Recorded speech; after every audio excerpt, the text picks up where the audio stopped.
آل private schools ایسوسی ایشن نے کل تعلیمی ادارے بند رکھنے کا اعلان کر دیا۔ وجہ کیا بنی، جانیے اس ویڈیو میں۔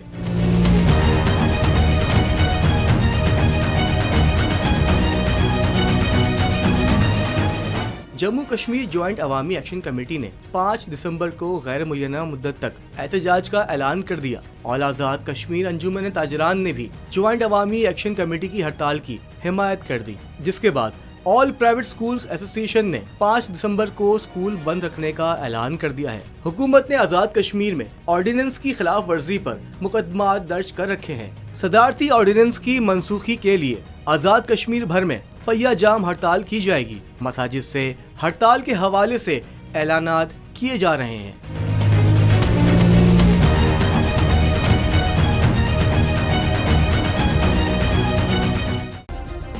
سبسکرائب کریں اور بیل دبائیں تاکہ کوئی خبر رہ نہ جائے۔